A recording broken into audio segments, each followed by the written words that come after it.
Bon, qu'est-ce qui reste? La dernière partie, c'est que maintenant, tout ça, on n'a pas utilisé Axon Server.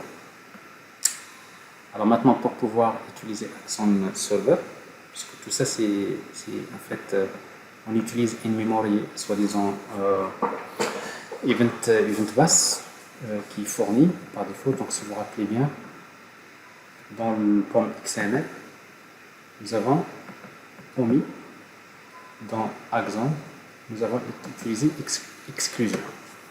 Alors maintenant, supposons que vous voulez utiliser, parce que dans la pratique, si vous voulez créer des systèmes distribués, avec, comme ça ne va pas marcher, hein, parce que ça concerne votre application. Maintenant, vous voulez avoir plusieurs applications qui communiquent via le même broker.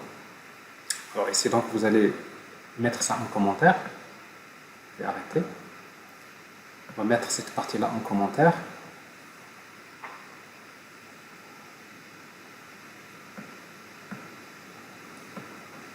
C'est la première des choses. Donc, en quoi maintenant je vais utiliser donc Axon Server Connector. Donc, dès le démarrage, il va tenter de se connecter à Axon Server.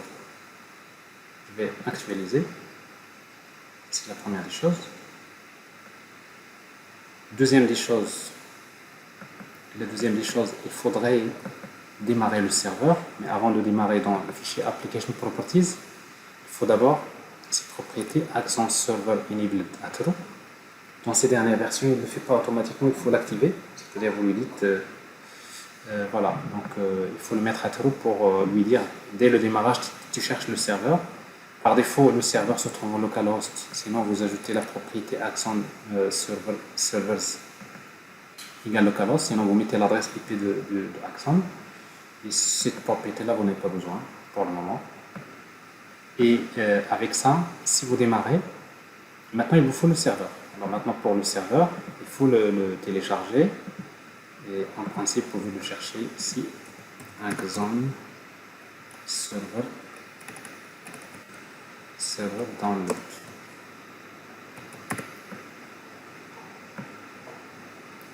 Alors ici donc, vous pouvez le télécharger. C'est la dernière version. C'est un fichier .zip. Une fois que vous l'avez, vous allez le placer quelque part.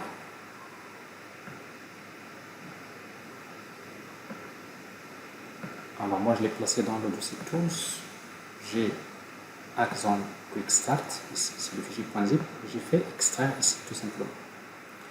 Et là vous allez avoir ce dossier là, Axon Quick Start. Alors je vais quand même supprimer ce dossier là, comme ça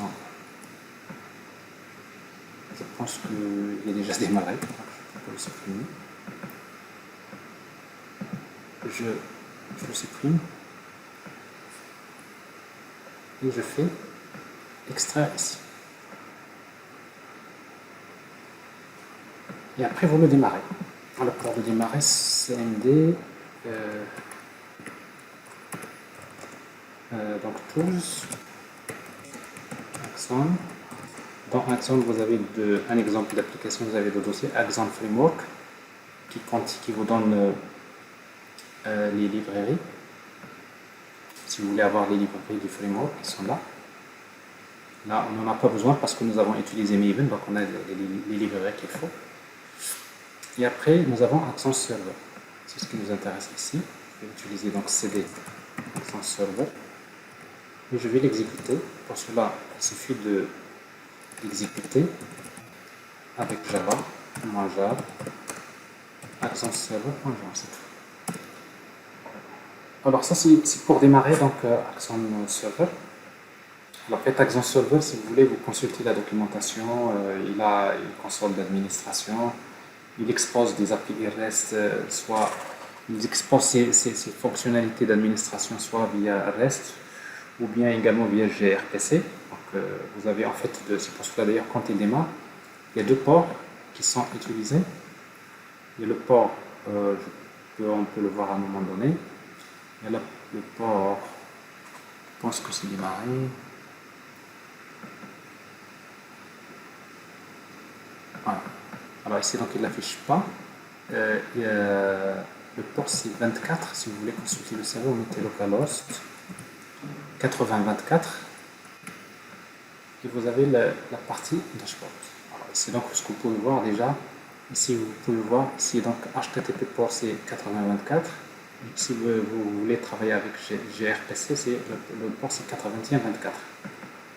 Alors, ici, donc, vous avez des API REST qui sont exposés, vous avez donc des services gRPC qui sont exposés, c'est parfait en tout cas. Alors, je vous rappelle juste que gRPC, c'est un modèle de communication HTTP basé sur HTTP 2.0. La communication se fait en format binaire, mais il faut voir ça, mais de toute façon ici vous n'avez pas besoin.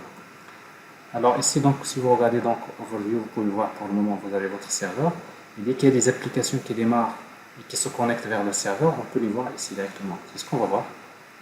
Dans notre cas, notre application, bon, ici donc l'application elle attend toujours. Voilà. Alors, on va démarrer l'application. Et si vous la démarrez, vous allez voir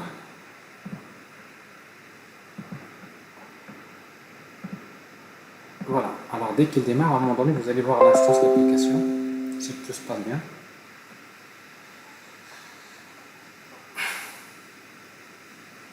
Moi, s'il y a une... Voilà, c'est bon. Vous voyez, donc, ici, vous voyez bien Digital Banking Service, c'est le nom de l'application. On a bien utilisé Application Name, c'est important. Donc, c'est avec ce nom-là qu'il identifie le...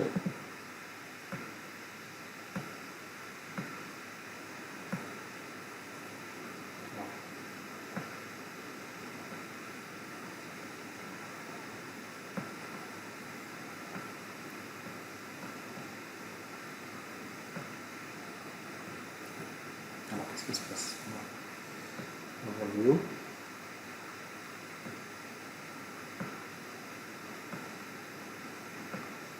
Voilà.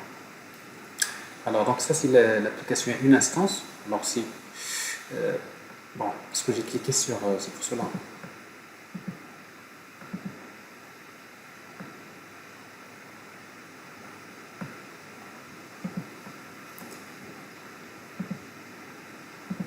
Alors en fait, quand vous cliquez sur l'application, il vous donne des informations sur l'application ici. Donc, il vous donne les informations sur l'application, vous avez pas mal de trucs là. Alors maintenant, il est où notre Event Store? Il est là. Maintenant, le Event Store n'est plus géré côté application. Alors ça veut dire que si vous démarrez votre application ici, on va utiliser donc Create. Normalement pour effacer, parce qu'en fait maintenant le Event Store que vous avez dans votre base de données MySQL, ce n'est plus à ce niveau-là qu'il va le gérer. Donc maintenant c'est Axon Server qui va gérer le Event Store.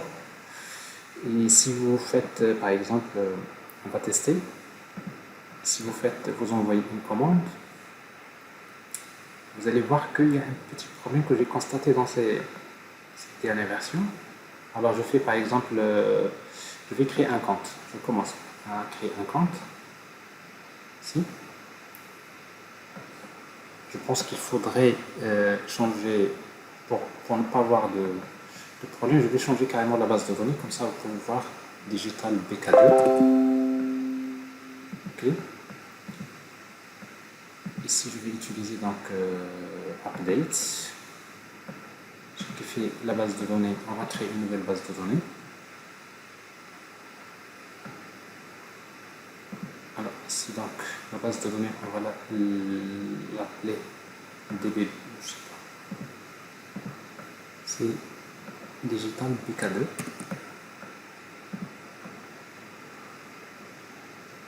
Alors Digital BK2 c'est ici. Donc la base de données est créée. Si on démarre l'application,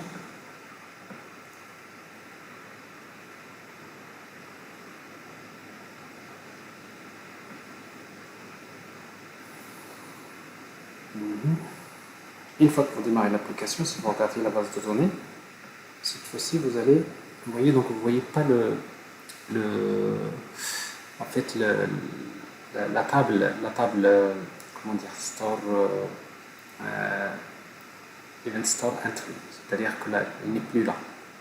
Donc ce que vous avez là, c'est que vous avez que une table, par exemple token entry, c'est normal, parce que c'est ce qu'on appelle le tracking token.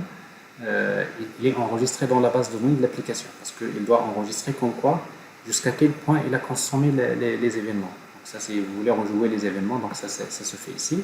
Mais par contre, le event store maintenant, il est plutôt dans le côté serveur. Alors si on essaie de créer un compte, si on recommence à zéro, donc on va faire un post. Je vais créer un compte avec initial balance ici. Vous allez voir que ça ne marche pas, ça bloque. Il est connecté, mais quand vous envoyez un event bus, plutôt quand vous voyez une commande, ça ne marche pas.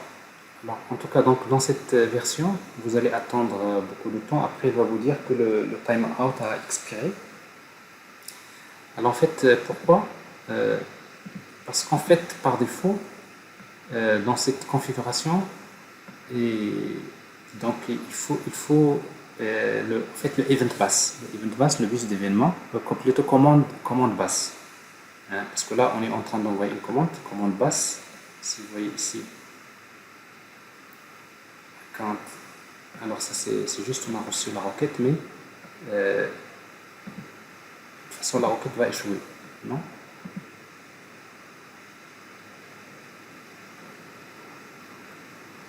Alors je reprends.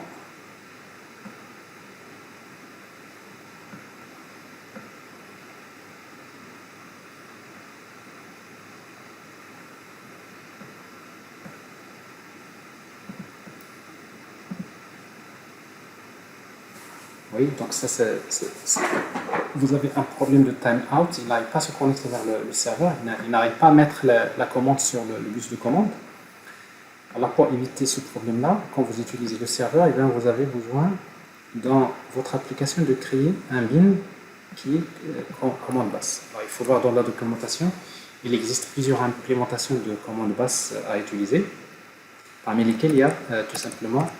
Il suffit de créer un objet de type voilà, commande basse. Vous pouvez le personnaliser et vous mettez return. Alors, vous avez une classe qui s'appelle simple commande basse. Bon, il est plus simple. Simple commande basse.builder.build. Vous mettez ici bin. Vous voyez, quand vous utilisez donc un serveur Axon, en tout cas j'ai constaté dans cette version-là, dans ces dernières versions, dans la configuration par défaut, Spring c'est-à-dire il ne se retrouve pas. Je ne sais pas en fait pourquoi, mais ici donc j'ai constaté que de toute façon il faut créer un commande basse, il faut spécifier quel type de commande basse que vous voulez utiliser pour votre application. Alors ici donc j'utilise ici commande basse de type simple commande basse, et après il y en a d'autres. Si vous regardez la documentation, mais généralement simple commande basse, c'est-à-dire il est plus approprié pour la majorité des applications web classiques, donc ça il n'y a pas de problème à ce niveau-là. Alors ici donc je redémarre. Bon, c'est la seule modification que vous allez peut-être ajouter donc quand vous basculez vers Axon Server.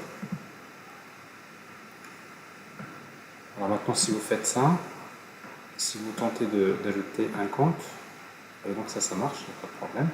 J'ai créé un premier compte, j'ai créé un deuxième, j'ai créé un troisième.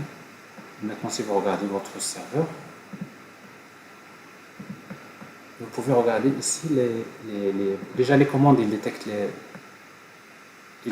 plutôt alors ici les queries.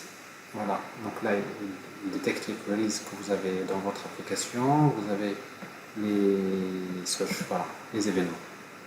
Alors ici vous pouvez chercher les événements qui ont été produits en fonction de la date, les derniers, par exemple last hour. Vous voyez ici donc, vous voyez bien les événements qui ont été produits pendant la dernière heure.